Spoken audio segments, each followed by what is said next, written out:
Сәлем достар, сіздермен бірге Жанар. Бүгін сіздерге осындай өте дәмді, ерекше тағамның рецептісімен бөліскім келіп тұр. Осы тағамды міндетті түрде жасап көріңіздер, өте дәмді шығады. Менің отбасыма өте қатты ұнады. Іштері толықтай піседі және де осылай сорпасына батырып тұрып жесеңіздер, өте керемет дәмді болып шығады. Ол үшін видеоны соңына дейін қараңыздар. Ең алдымен тамақтың қамырын дайындаймыз. Ол үшін ұнымызға дрожжымызды, тұзымызды және де қантымызды, одан кейін сұйық майымызды және де суымызды қосып қамыр илейміз. Астына барлық заттардың мөлшерін жазып кетемін, сол бойынша жасайсыздар. Кейін осы қамырды 1-1,5 сағатқа жылы жерге бетін жауып қоямыз. Қамырымыз көтерілу керек. Біздің қамырымыз жылы жерде көтерілгенше біз оған дейін етімізді және көкөністерімізді пісіре береміз. Ол үшін қызып тұрған майымызға етімізді қуырамыз. Етімізді қызартып қуырып аламыз. Қызарғаннан кейін осылай пиязымызды қосып 1-2 минут аралығында тағы да қуырамыз. Міне менің пиязым мен етім қуырылды. Енді осының үстіне су құямыз. Суды кішкене көбірек құя береміз. Себебі қазір етіміз піскен кезде ол азайып қалады. Және де сорпасы көп болса өте дәмді болады. Суымызды көкөністердің барлығы толықтай жабылатындай етіп құямыз. Одан кейін томат пастасын салып, араластырып 20-25 минут аралығында ет жұмсарғанша пісіріп аламыз, бетін жауып. Осы кезде тұзын салуға болады. Менде тұз алған ет болғаннан кейін мен тұз салған жоқпын. Және де осылай туралған сәбізіміз бен картопымызды осы сорпасының үстіне салып, енді осы көкөністердің барлығы піскенше толықтай бетін жауып пісіреміз. Міне біздің тамағымыздың көкөнісі және де еті дайын болды. Ендігі кезекте жаңағы тамақтың қамырын дайындаймыз. Қамырымыз 1 сағаттай тұрды. Енді ұн сеуіп, кейін осы қамырды 3 бөлікке теңдей бөлеміз.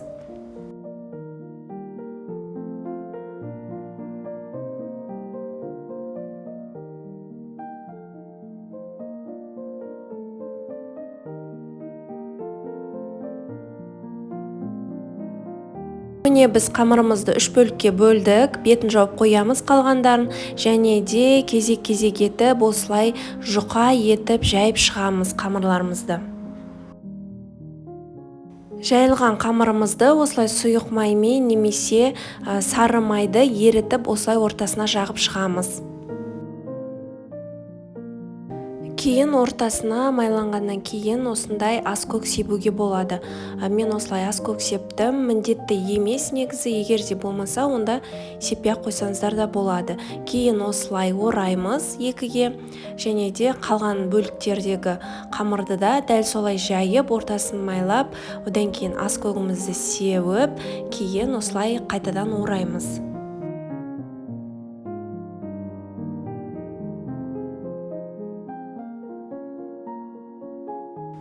Міне енді оралған қамырымызды алып, кейін осындай орташа бөліктерге барлығын бөліп шығамыз.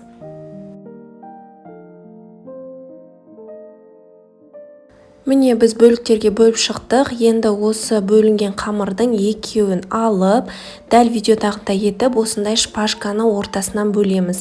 Егер де шпажка болмаса, онда карандашпен бөлуге болады.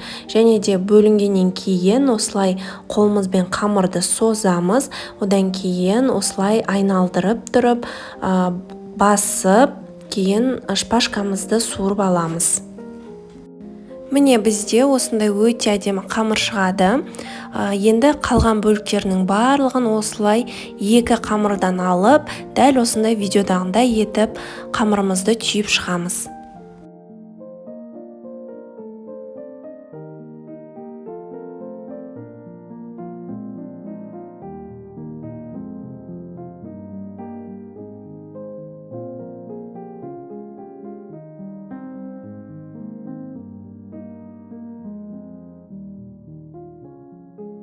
Манты қазанымызды осылай майлаймыз және де осы түйілген қамырымыздың барлығын бір-біріне алшақтатып орналастырып шығамыз. Сізде мүмкін осыдан көп қамыр шығуы мүмкін, енді қамырыңыздың жаңағы көтерілгеніне байланысты.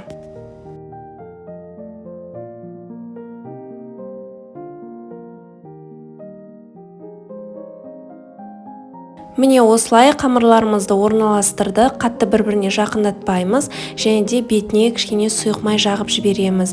Қатты құрғақ болып қалмас үшін кейін араларын алшақтатамыз. Себебі бұл пісіп жатқан кезде көтеріледі. Енді осы қамырымызды 30-35 минут аралығында пісіріп аламыз. Бұл тамақты қорықпай жасай беріңіздер, міндетті түрде ортасы пісіп шығады. Міне біздің ерекше тамағымыз дайын болды. Енді осылай қамырын және де етін, картоптарын барлығын осылай орналастырып дастарханға ұсынамыз. Видео ұнаса міндетті түрде лайк басып, комментария қалдырып және де тіркелуді ұмытпаңыздар.